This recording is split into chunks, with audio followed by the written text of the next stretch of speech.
Salut, c'est Mika. Aujourd'hui, on va parler de... Bon d'accord, qu'est-ce que tu fais là? Je sais pas. J'apparais quand tu fais une vidéo, je crois. C'est ton inconscient qui te travaille. Oh merde! Et tu vas être là à chaque fois? Peut-être. Bon bref, comme je disais, aujourd'hui, on va parler D'un jeu. Non. Si, c'est ce que t'allais dire. Non, j'allais dire d'un film. Aujourd'hui, on parle d'un film. Ouais. Eh oui.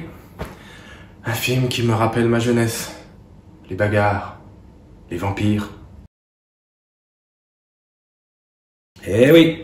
Alors, aujourd'hui, sortez les manteaux en cuir et les lunettes noires. On parle de Blade. Bref, Blade, c'est un film sorti en 98, soit la même année que la Coupe du Monde, bravo la France. Réalisé par Stephen Norrington, à qui on doit aussi La Ligue des Gentlemen Extraordinaires, Death Machine et The Last Minute. The Last Minute, où l'on retrouve d'ailleurs Stephen Dorff, qui est le grand méchant de Blade. Et du coup, ça parle de quoi? J'y viens. Alors Blade, qu'est-ce que c'est? Pour commencer, Blade vient des comics. Apparu pour la toute première fois dans un comics intitulé Tomb of Dracula, c'est plus tard qu'il aura le droit à son propre comics et enfin son adaptation cinéma et série un peu plus tard. Oh les mains! Bordel de merde, est-ce que vous avez pété les plombs? Blade possède une force et une résistance surhumaine, d'essence aiguisée et possède la capacité accrue de guérison. Il est immunisé contre les morsures de vampires, il est maître en arts martiaux, possède une épée ainsi qu'un pistolet automatique Mach 11. Mais le film, il parle de quoi? Ah oui, le film. Bah le film, c'est de la balle. Pour commencer, Wesley Snipes débat... Wesley Snipes. C'est qui? Quoi? C'est qui Wesley Snipes? Wesley Snipes quoi.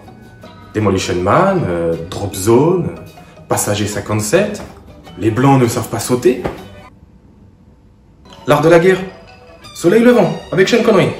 Vois pas. Oh putain. Tu peux pas être mon inconscient. Parce que lui, il connaît tout ça. Monstre. Bref, Blade le film, qu'est-ce que c'est? Donc l'histoire commence en 1967, aux urgences de l'hôpital de Chicago, où l'on y voit une femme, Vanessa Brooks, merci le permis, visiblement blessée au cou, et enceinte. Le bébé bien au monde, mais elle ne le verra jamais. Plus tard, de nos jours, un couple, un jeune à béret et sa copine chaudasse, Ah, ça c'est ma tête chercheuse. J'espère qu'elle trouve. se rendent dans une rêve partie dans un abattoir. Quoi, normal? Bref, à peine le temps de dire dentifrice que Jeanne à béret se rend compte qu'il pleut du sang. Jeanne à béret panique et prend la fuite. Visiblement, les vampires n'ont pas très faim étant donné qu'il n'y a qu'un seul humain dans toute la boîte. Mais trêve de faconde, Blade apparaît et il leur nique leur mère. Fusil à pompe, coup de pied, pieux, Mach 11 et enfin la fameuse lame, boomerang.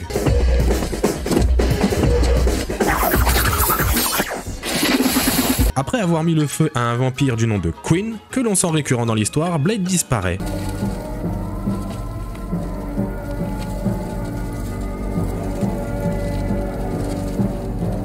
Plus tard, on retrouve Quinn à l'hôpital complètement cramé. Ni une ni deux, il saute de sa table mortuaire et s'occupe des deux légistes, dont le docteur Karen. Blade surgit à nouveau pour achever son travail. Je viens achever mon travail. Mais pourquoi il a pas tué avant? Mais on avait besoin de Karen. Ah. Bref, Blade embarque Karen, il l'emmène dans son repère et là-bas on y fait la connaissance de Abraham Whistler. Elle s'est fait mordre. Alors tu aurais dû la tuer. Mentor de Blade et chasseur de vampires, il soigne Karen avec du piment. Non, il la soigne avec de l'oignon. Et non, de l'ail. Les vampires, c'est l'ail.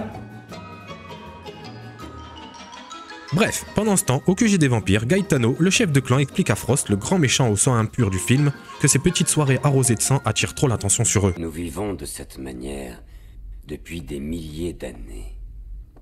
Qui êtes-vous pour oser braver nos règles?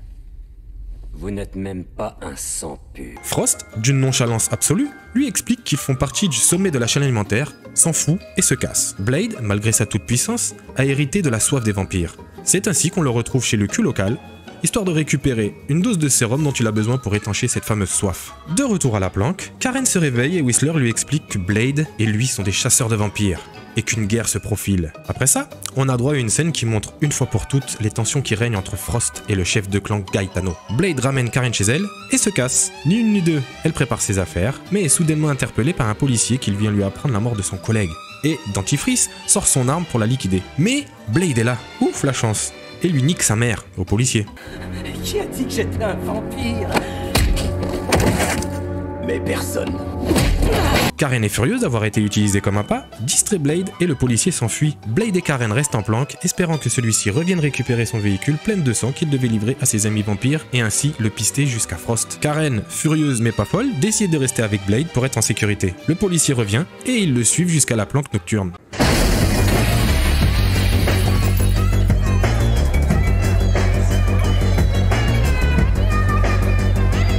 L'occasion pour Blade de bastonner quelques vampires. Entre-temps, Frost déchiffre un texte sur une ancienne prophétie qui donne des super pouvoirs. Dans le sous-sol de la planque nocturne, Blade trouve Pearl, gardien des textes, qui balance tout sur l'ancienne prophétie avant de le retirer. Blade tombe dans une embuscade et ça part en baston à base de pop pop pop pop. Quoi? Bref, Queen attrape Blade, Whistler arrive, Queen lâche Blade, tout le monde se barre dans le métro, ce qui donne une occasion supplémentaire à Blade de maltraiter ce pauvre Queen. Blade parvient à s'échapper. Youhou! Plus tard, on retrouve Frost qui se débarrasse de Gaetano pour enfin être tranquille. Et ils se tiennent la main autour d'un joyeux feu de camp un peu mal fait et boum, pétard.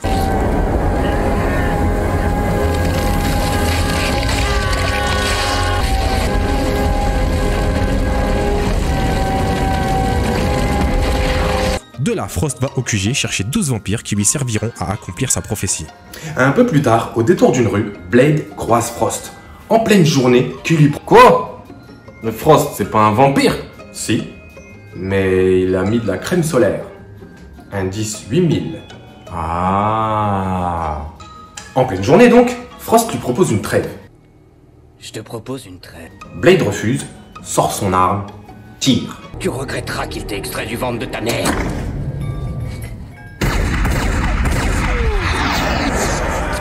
Et là, dans un effet spécial un peu pété, Frost parvient à s'échapper. Et là... Quoi? Et là, on arrive au moment triste du film. Préparez vos mouchoirs, vous allez pleurer. Et là donc, Frost et sa bande trouvent la planque de Whistler, le massacrent et se cassent, laissant à Queen le plaisir de finir le chasseur de vampires. Plus tard, Blade arrive. Whistler, à moitié mort, dans un dernier souffle, lui demande de ne pas pourchasser Frost, car ce dernier a besoin de son sang de dirnambule pour accomplir enfin sa prophétie. Whistler demande son arme à Blade, Blade se retourne, part. Et c'en est fini de Whistler. C'est ça ton moment triste? Ouais, bof. T'as pas de cœur. Bref, sur une VHS laissée à côté de Whistler, Frost donne des indications à Blade pour le retrouver. Sa préparation achevée et un peu de jardinage plus tard, Blade part au combat. Ah, ça faisait longtemps. Oui, hein. Bref, Blade arrive dans la tour de Frost, met la misère aux vampires sur place. En bonus, il en fait péter quelques autres avec le sérum créé par Karen un peu plus tôt dans le film.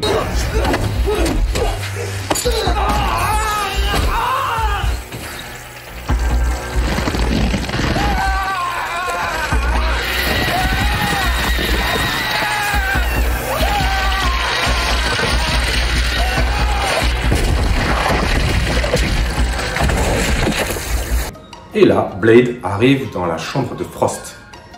Mais bon. Quoi? Mais là, il y a une scène que je comprends pas vraiment.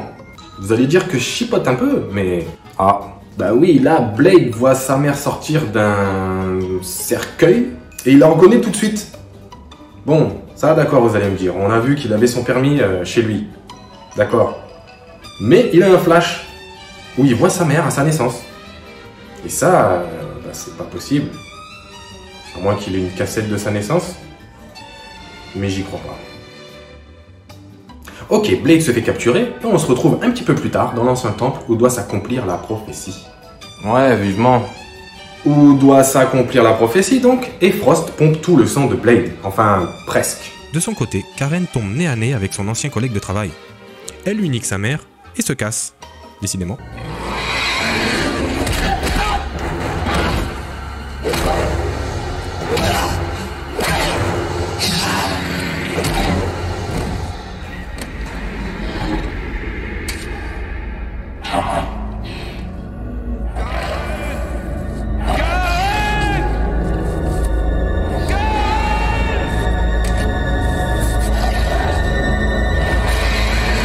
la mère de Blade joue à ma sorcière bien-aimée, les membres du clan vampire jouent à faire tourner les bouteilles, tout le monde est en place, Karen retrouve Blade, boit mon sang, il boit son sang, le sang de Blade asperge les vampires en cercle, Frost a chaud, Blade boit encore et là il est fâché. Frost reçoit une goutte de sang, Bah, il en faut pour tout le monde. la foudre s'abat sur le temple, mais là, le sang doit être électromagnétique, car les éclairs vont droit sur la tête des vampires, ce qui les fait baver. C'est dégueulasse. Leurs squelettes sortent de leur corps en s'envolant. Ouais, je sais pas. Bref, les squelettes vampires démoniaques volants rentrent dans Frost, c'est qu'il lui file une conjonctivite. Ah oui, et Blade tue sa mère. Parce qu'il faut pas déconner, c'est un vampire. Blade est énervé donc, fait des galipettes et tue enfin Queen. Je sais pas avec laquelle je vais t'étriper. Bah voilà. Il remet ses lunettes, parce qu'il faut pas déconner, met des baffes à un bon paquet de vampires, et pendant ce temps, Karen tue Mercury, la copine blonde de Frost. Le combat final arrive, et hop, ça s'étire, ça joue à D'Artagnan, épée, fiou, ça coupe des bras, et refiou, ça coupe Frost en deux. Et dans un effet spécial carrément dégueulasse, il se recolle.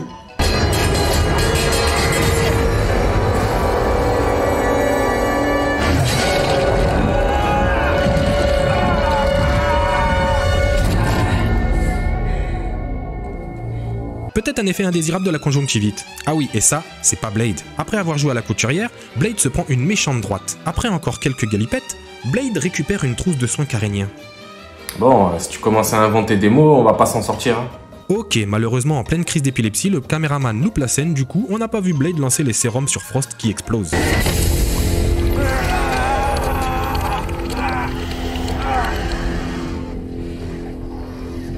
Il y a des petits enfoirés qui en veulent toujours trop, alors ils se plantent.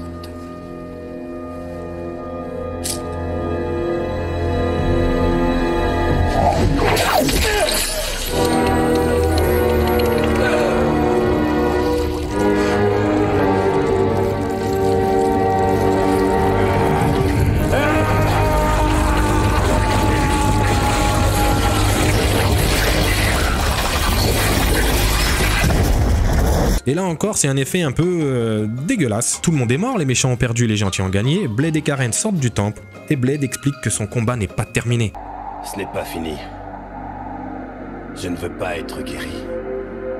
Tant que la guerre n'est pas terminée, je dois accomplir une mission. Et qu'il doit se préparer pour Blade 2 qui sortira près de 4 ans plus tard. Ah non, ça c'est moi qui le dis. Bref, Blade c'est super, malgré les effets spéciaux un peu limites aujourd'hui et l'histoire un peu banale, on passe un super moment devant je trouve. Et rien que pour voir Wesley Snipes bastonner du vampire, ça vaut le coup. Ce mec est trop génial, c'est un peu comme Van Damme. On regarde ses films non pas pour l'histoire ou les effets spéciaux, mais pour les baffes qu'ils y foutent. Vous connaissez pas Wesley Snipes? Allez voir ses films, c'est génial. Bon, pas tous hein, mais la plupart. Mais ce soir, il y a plus dangereux que les vampires. C'est quoi? C'est moi. N'hésitez pas à partager et liker la vidéo, lâchez un commentaire si le cœur vous en dit, prenez soin de vous, peace.